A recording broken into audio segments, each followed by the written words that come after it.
गंदे गंदे गाने बजते हैं, ऐसा लगता है कि कोई मरा ही नहीं है यहाँ पे। यहाँ पे कोई मर भी जाएगा ना तो उसका आखिरी इच्छा रहेगा कि हम नाच करवाएंगे। शॉर्ट पहनना, आप लोग शॉर्ट पहन के आइए। लहंगा से स्टार्ट होता है और शॉर्ट पे चले जाते हैं। स्टेज ते डांस मजा लेंदे लोग, हसी खुशी दा माहौल, पर ਇਹ ਕਿਸੇ ਵਿਆਹ ਸਮਾਗਮ ਜਾਂ ਪਾਰਟੀ ਦਾ ਨਜ਼ਾਰਾ ਨਹੀਂ ਹੈ। ਇਹ ਕਿਸੇ ਦੀ ਮੌਤ ਤੇ ਹੋ ਰਿਹਾ ਡਾਂਸ ਹੈ। ਸੁਣਨ ਵਿੱਚ ਅਜੀਬ ਲੱਗ ਰਿਹਾ ਹੋਣਾ, ਪਰ ਬੀਤੇ ਕੁਝ ਸਾਲਾਂ ਵਿੱਚ ਬਿਹਾਰ ਦੇ ਕੁਝ ਇਲਾਕਿਆਂ ਵਿੱਚ ਇਹ ਨਵਾਂ ਟ੍ਰੈਂਡ ਨਿਕਲ ਕੇ ਸਾਹਮਣੇ ਆ ਰਿਹਾ ਹੈ, ਜਿਸ ਵਿੱਚ ਲੋਕ ਆਪਣੇ ਕਿਸੇ ਕਰੀਬੀ ਰਿਸ਼ਤੇਦਾਰ ਦੀ ਮੌਤ ਉੱਤੇ डांस ਦਾ प्रोग्राम रखते ने।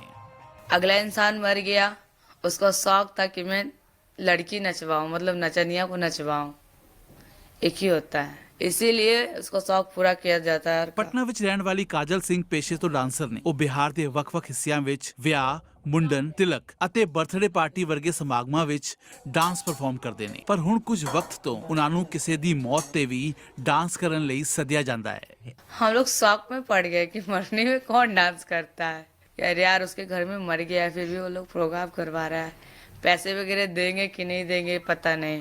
फर्स्ट में तो सही बजते हैं, सेकेंड में पूरे गंदे गंदे गाने बजते हैं, ऐसा लगता है कि कोई मरा ही नहीं है यहाँ पे। ਕਾਜਲ ਦੀ ਦੋਸਤ ਰੀਆ ਵੀ ਡਾਂਸਰ ਨੇ। ਦਿੱਲੀ ਦੀ ਰਹਿਣ ਵਾਲੀ ਰੀਆ ਬਿਹਾਰ ਵਿੱਚ ਮਹਿਜ਼ 13 ਸਾਲ ਦੀ ਉਮਰ ਵਿੱਚ ਆਈ ਅਤੇ ਪਰਿਵਾਰ ਦੀ ਜ਼ਿੰਮੇਵਾਰੀਆਂ ਨਿਭਾਉਣ ਦੇ ਲਈ ਡਾਂਸਰ ਬਣ ਗਈ।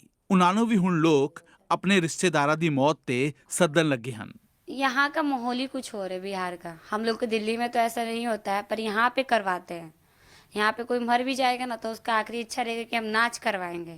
अर्थी जाता रहेगा, नाच करते रहेंगे, ये होता है। बदतमीजी तो होती है, तो नॉर्मल बात है।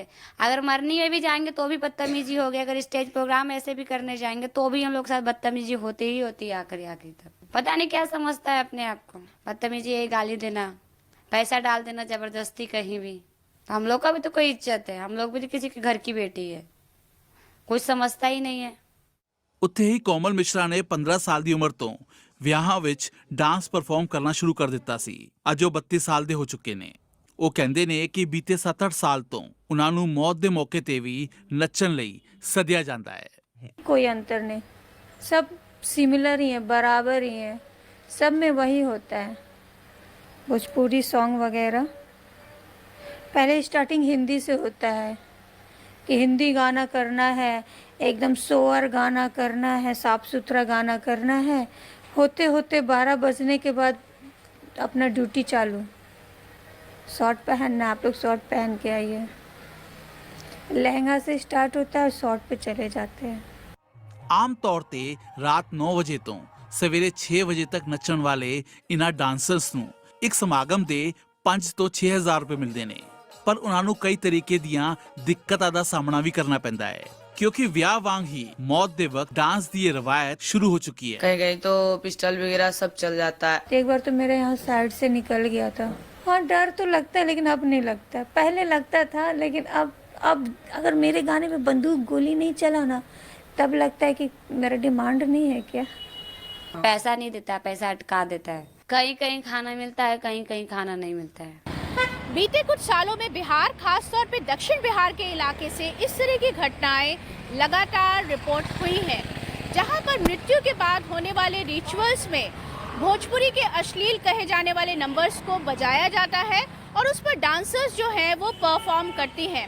ऐसे में सवाल उठना लाजमी है कि आखिर इस उभरते हुए ट्रेंड के मायने क्या हैं, समाज शास्त्रीय दृष्टि से भी और साथ ही साथ एक मनुष्य के मनोविज्ञान के नजरिए से भी। ਨਾਲੰਦਾ ਦੇ ਗੋविंदपुर ਦੇ ਅਸ਼ੋਕ ਯਾਦਵ ਨੇ ਵੀ ਆਪਣੇ ਪਿਤਾ ਬੋਧੀ ਯਾदव ਦੀ ਮੌਤ ਤੇ डांसर्स ਨੂੰ सद्या ਸੀ। हमारे घर के अगल बगल के लड़के, परिवार के हो, दोस्त हो, सब लोग बोले कि टेंट पंडाल मेरे यहाँ लगा हुआ था तो कुछ लोग बाहर में नौकरी करते हैं, कुछ बाहर में बिजनेस करते हैं, तो बहुत दिन के बाद गाँव लोग आते हैं। तो लड़का बुतरू बोला सब कि भैया जे नाच करवा ले, हम लोग तो कभी कल गाँव आते हैं। तो ही 2-4 घंटा के लिए मनोरंजन के लिए लड़का बुतरू सब करवाया था, यही तो है। ਜਦੋਂ ਕਿਸੇ ਬੇहद ਉਮਰਦਰਾਜ਼ ਸ਼ਖਸ ਦੀ ਮੌਤ ਹੁੰਦੀ ਹੈ ਤਾਂ ਇੱਥੇ ਅੰਤਿਮ ਯਾਤਰਾ ਨੂੰ ਬੈਂਡ ਬਾਜੇ ਦੇ ਨਾਲ ਕੱਢਣ ਦੀ ਰਵਾਇਤ ਰਹੀ ਹੈ। ਪਰ ਮੌਤ ਦਾ ਜਸ਼ਨ ਬਣਾਉਣ ਦੇ ਇਸ ਉਭਰਦੇ ਟ੍ਰੈਂਡ ਨੂੰ ਕਿਵੇਂ ਦੇਖਿਆ ਜਾਏ?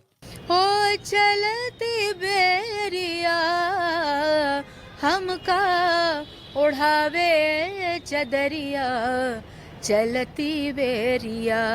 कालांतर में उसमें भी मतलब महिलाएं आई, महिलाओं के व्याज से उसमें दैहिक सौंदर्य भी घुसा, माने कि नृत्य भी उसमें थोड़ा थोड़ा प्रारंभ हो गया।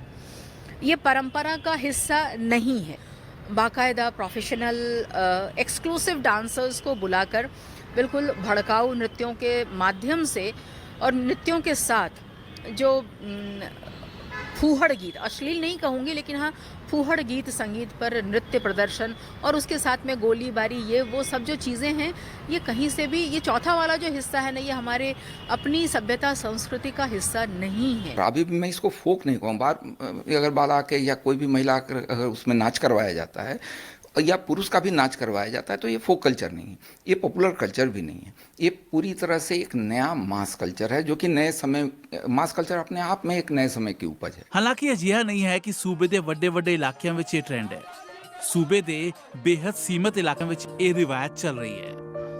ਇਹ ਡਾਂਸਰਸ ਬਿਹਾਰ ਦੇ ਸਮਾਜ ਦੇ ਬਦਲਦੇ ਕਿਰਦਾਰ ਦੀ ਗਵਾਹ ਹਨ।